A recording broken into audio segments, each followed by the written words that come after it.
3.5 million people. 8 hours.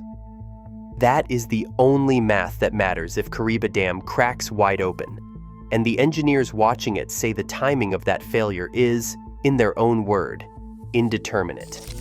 They cannot tell you when. They can only tell you what happens after. Kariba Dam sits on the Zambezi River, right on the border between Zambia and Zimbabwe. Behind it sits the largest man-made reservoir on Earth, by volume, not by area, not by length, by the sheer amount of water physically stored inside it. 180 billion cubic meters. To put that in terms your brain can actually process, that is enough water to submerge the entire country of England under roughly 12 feet of water. All of it. Every city, every field, every road, 12 feet down. That is what sits behind this wall. And for the better part of 2 decades, engineers, hydrologists, and international development banks have been locked in a quiet, increasingly desperate race to keep that wall standing. In September 2024, one critical piece of the repair was declared complete. But the story of what came before that announcement, what was found, what grew, what cracked, that story is not finished. It is very much still happening. You have almost certainly never heard of Kariba Dam. That is the first problem. Because Kariba is not a regional curiosity. It is not a landmark on a tourist map. It is the single structure that keeps the lights on across 2 entire nations. Zambia and Zimbabwe, 2 landlocked countries in southern Africa, home to over 30 million people combined, pull roughly 40% of all their electricity from this one dam. 40%. Not from a network. Not from a grid of sources spread across a continent. From one arch of concrete spanning the Zambezi River. When the water level drops, and drought has forced it to drop, sometimes dangerously, smelters go dark. Zambia's copper belt, one of the world's most important copper-producing regions, relies on Kariba's power to run furnaces hot enough to process ore. When the power cuts, the smelters go cold, production stops, and economies shake. The steel mills of Hwange, Zimbabwe, run on Kariba's electricity.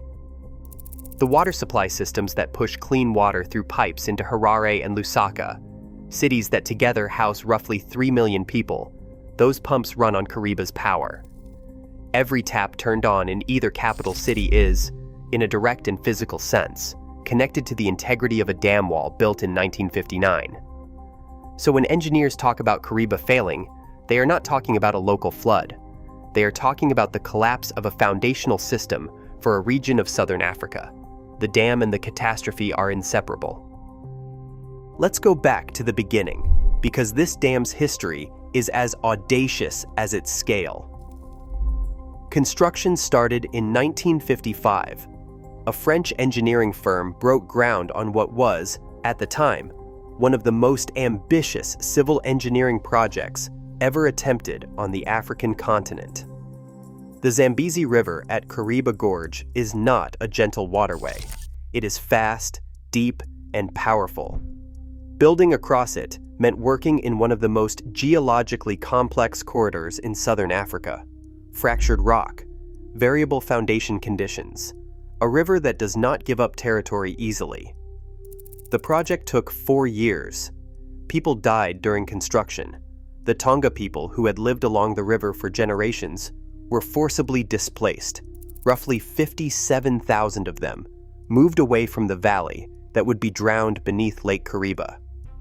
Their displacement is part of this dam's foundation in a way that does not appear in the engineering reports. The wall itself was completed in 1959. When it was done, engineers had built a double curvature arch dam, 128 meters tall, 579 meters wide. Double curvature arch means the wall curves both horizontally and vertically, like the inside of a bowl tipped sideways, vertically. This shape is deliberately elegant. It transfers the colossal weight of the water behind it outward to the rock walls on either side of the gorge, the abutments. It is a design that has been used on some of the most celebrated dams in history. And it is also a design with a very specific weakness, one that would not become clear for decades. But first, the lake filled. Lake Kariba took years to reach its full level. At 5,400 square kilometers, it is the size of a small country, larger than the entire state of Delaware by a factor of more than 10. And those 180 billion cubic meters began pressing against the downstream face of the concrete arch, day and night, year after year, for 60+ years. Here's what nobody in the opening ceremony talked about. Every dam that releases water from a height has to deal with energy, raw, destructive kinetic energy. When water drops 128 meters through Kariba's spillways, it hits the river below with the force of an explosion.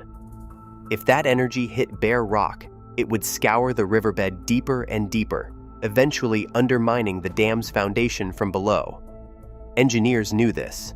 The solution was a plunge pool, an engineered depression carved into the riverbed at the base of the dam, designed to absorb and scatter the energy of falling water before it could damage the structure. When Kariba was built, engineers calculated that the plunge pool would stabilize at roughly 30 meters deep. 30 meters. That was the design expectation. A controlled, manageable depth that would take the energy and distribute it. For years, it seemed to work. But water does not negotiate. Water does not respect design limits. Water just keeps going until something stops it. By the time engineers sent submersible survey equipment down into that plunge pool, what they found did not match the blueprints. The pool had not stabilized at 30 meters. It had grown to over 80 meters deep. 80 meters. That is more than 260 feet of scoured bedrock, 50 meters deeper than the engineers who built this dam ever imagined was possible. That extra 50 meters of depth represents 50 meters of rock that is no longer under the dam. It has been pulverized and washed downstream over decades.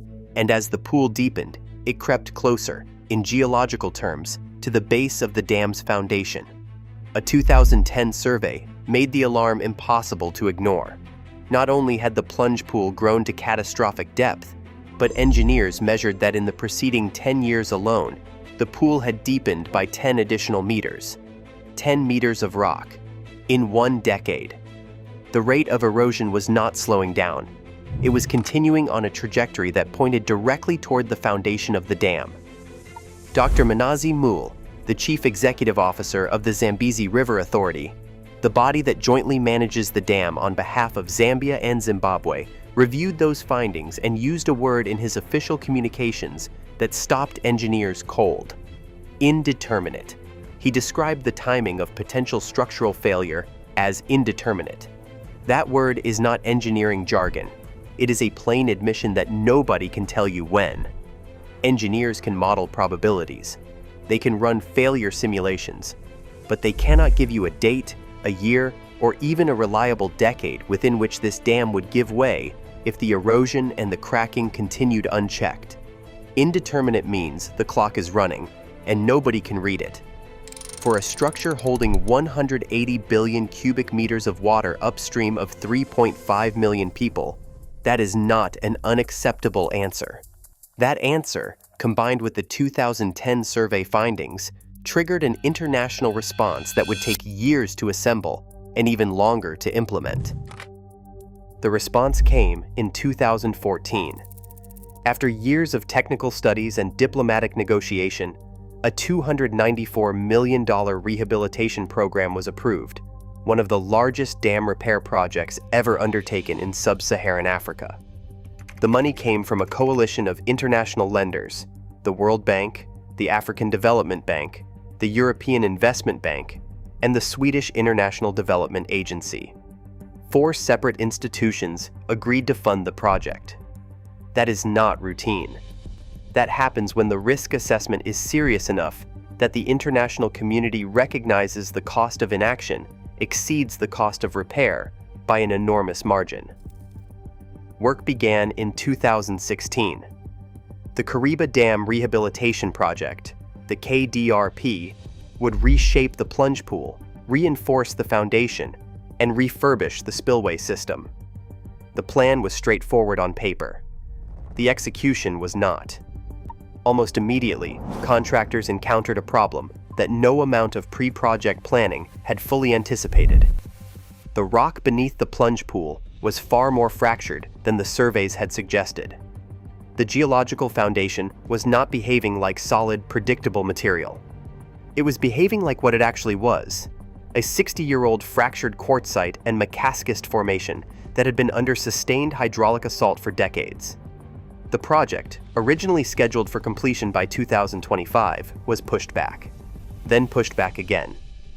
At the time of filming, the completion date stands at 2026, with plunge pool reshaping declared physically complete in August 2024, but the spillway refurbishment still running at roughly 82% completion as of late 2025. And if that just cracked something open in you, every subscriber is automatically entered in our monthly hoodie giveaway. Details are in the description. Now here is where the story stops being about schedule delays and starts being about what engineers actually found while the work was ongoing. A tractable engineering inspection in 2016, conducted as the project launched, found something that was not in the original rehabilitation brief. Cracks in the downstream concrete face of the dam were widening. Not hairline fractures. Not the kind of micro-cracking that any large concrete structure develops over decades as temperature cycles cause the material to expand and contract. These cracks were exceeding normal thermal expansion limits. They were growing beyond what the engineers designing the repair project had used as their baseline. The dam's concrete was moving in ways that the models had not fully predicted. To monitor those movements, contractors installed over 200 sensors inside the dam's body, embedded instruments running 24 hours a day, 7 days a week, feeding data about stress, movement, temperature, and water pressure to the engineering teams. 200 sensors inside one dam. That is not standard monitoring. That is intensive care. That is the kind of instrumentation you deploy when you need to know, in real time, if the structure you are responsible for is about to do something that cannot be undone. And beneath those sensors, the foundation itself was revealing its character. The rock the dam sits on, that fractured quartzite mecascist, was proving far more variable than the 1950s-era geological surveys had captured. The surveys done before construction used the technology of that era. They sampled the rock. They drew conclusions. But rock is not uniform. Fracture patterns, fault lines, zones of weakness. These things can exist meters away from a core sample and never show up in the data. The 1950s engineers built the best dam they could with the information they had. The 2016 engineers were discovering what that information had missed. The most alarming single finding in the entire rehabilitation project was documented in September 2023. Joyce Macha, the lead engineer at the Zambezi River Authority, directed a submersible inspection of the plunge pool area during active construction. The inspection found a new cavity, a void in the rock beneath the dam's foundation zone, measuring 4.7 meters across. But here is the detail that matters most. When engineers compared that finding to measurements from the previous year, they found the cavity had grown by 30 centimeters in 12 months. 30 centimeters of new void. Not before the rehabilitation started, during it. While hundreds of workers were actively trying to stabilize the site, while millions of dollars of equipment was operating around the clock, while international funders were receiving progress reports, a cavity in the bedrock was silently, invisibly growing larger. Joyce Macha's 2023 inspection report made clear that the failure mode engineers feared most was not a dramatic crack visible from the surface. It was something far more insidious. The failure mode they feared was piping. Piping is what happens when pressurized water finds the weakest path through a foundation, a fracture, a void, a permeable zone, and begins moving through it. As water moves, it carries particles of rock with it. The channel widens. More water enters. More material is removed. The void grows. From the outside, the dam looks exactly the same. The instruments might not detect it until the channel is already large enough to destabilize the structure. By then, you are not managing a risk. You are managing a countdown. The double curvature arch design that makes Kariba so elegant makes piping especially dangerous. That design transfers load to the abutments, the rock walls on either side of the gorge. If the foundation shifts even a few centimeters in the wrong direction, the arch doesn't gradually weaken. It redistributes the load catastrophically. The forces that were being managed suddenly have nowhere safe to go. The wall doesn't crack slowly. It fails. The engineering history of the 20th century contains two cases that dam engineers cite whenever the subject of arch dams and unexpected foundation failure comes up. The first is St. Francis Dam in California. Built in 1926, it was a double curvature arch dam, the same general design as Kariba. In March 1928, it failed catastrophically. The cause was unanticipated movement in the foundation rock. Water found a pathway. The foundation gave way. The dam collapsed. 400 people died. The second is Malpasset Dam in southern France. Completed in 1954, it was also an arch dam built on rock that seemed solid during construction. In December 1959, the same year Kariba was finished, Malpasset failed. The cause was identical: unexpected movement in the foundation geology. Water found a way through. The arch redistributed its load. The dam failed. 423 people died. Both failures. Same design, same mechanism. Both triggered by geological conditions that the engineers of their era did not fully understand when they broke ground. Now consider that Kariba was built in 1959, with the 1950s geological surveys. On fractured quartzite and mecascus that modern engineers have described as more variable than originally assessed. And the engineers watching it in 2023 found a cavity in its foundation growing by 30 centimeters per year during active rehabilitation. That is not a comfortable comparison. Picture this. You live in Kariba Town, a community of roughly 29,000 people that sits 3 kilometers below the dam wall. 3 kilometers. On a clear day, you can look up the valley and see the structure that holds back one of the largest bodies of fresh water in the world. If that wall failed, if the piping scenario, or the arch redistribution scenario, or the foundation shift scenario played out in the worst possible way, the initial pulse of water would be approximately 70,000 cubic meters per second. To put that in scale, the Amazon River at peak flood carries roughly 340,000 cubic meters per second. This pulse would be roughly 1/5 of the peak Amazon, released not into a vast river basin, but into a narrow gorge. In minutes, not hours, minutes, that pulse reaches Kariba Town. There is no warning system on Earth fast enough to give 29,000 people meaningful evacuation time over 3 kilometers. The wave arrives before most residents know anything is wrong. But the destruction does not stop at Kariba Town. The Zambezi flows southeast from the dam through Zambia and Zimbabwe, then into Mozambique. Downstream, roughly 650 kilometers away, sits Kariba Dam, a massive hydroelectric structure in central Mozambique. Kariba is designed to handle a maximum flow of 13,000 cubic meters per second.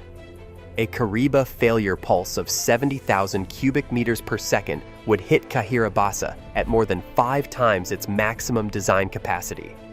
Not overtopping slowly, not a gradual overflow, a wall of water arriving at 5 times the rated maximum.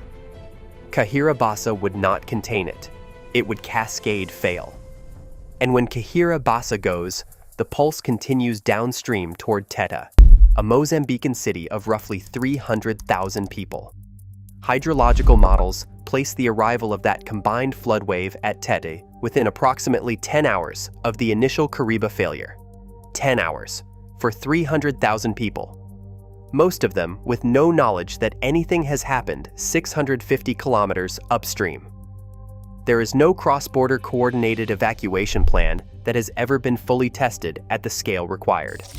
Researchers and disaster risk organizations have recommended a transboundary early warning system for years. The recommendation has been made. The system has not been fully implemented. The total downstream impact zone across Zambia, Zimbabwe, and Mozambique encompasses 3.5 million people. 3.5 million human lives sitting downstream of a dam whose failure timing its own chief executive has described as indeterminate. Christopher Chisence, the acting chief executive of the Zambezi River Authority, stated publicly in 2025 that the ongoing rehabilitation is securing the dam's structural integrity for the next 50 years. And he may be right. The plunge pool work completed in August 2024 represents a genuine engineering achievement. The pool has been reshaped, fault zones treated, new concrete placed. The risk has been partially addressed, but partially addressed is not fully resolved. The spillway refurbishment remains incomplete. The foundation variability documented by Tractable Engineering and by Joyce Macha's 2023 inspection does not disappear because the plunge pool has been reshaped. 200 sensors are still running. The cavity found in 2023 was growing during active repair. The rehabilitation has bought time, perhaps significant time. But time and safety are not the same thing. And here is where this story leaves you, because it will not leave you with a clean resolution. Kariba Dam is not the Oroville crisis, where emergency measures stabilized a clear, identifiable failure point. It is not Wolf Creek Dam, where the problem, though persistent, has been isolated and aggressively remediated. Kariba Dam is something more complicated. It is a 67-year-old arch dam built on rock that is harder to understand than the engineers of 1955 knew. It is a structure that a $294 million international repair program has partially stabilized, with work still ongoing. It is a dam whose plunge pool grew 50 meters deeper than designed, whose foundation cracked beyond thermal norms, and whose bedrock was found to be developing new cavities during active rehabilitation. It is a structure holding 180 billion cubic meters of water, enough to submerge England under 12 feet, upstream of 3.5 million people, and 2 downstream nations that have no fully tested evacuation plan in place. The Zambezi River Authority continues to monitor. The sensors continue to run.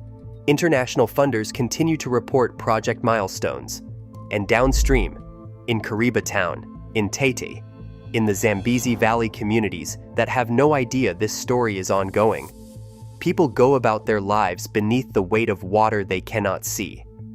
Gabriel Mwanza, a fisherman who has worked the Zambezi below Kariba for over 30 years, told a regional journalist simply, "We know the dam is there. We have always known." You live with what you live with.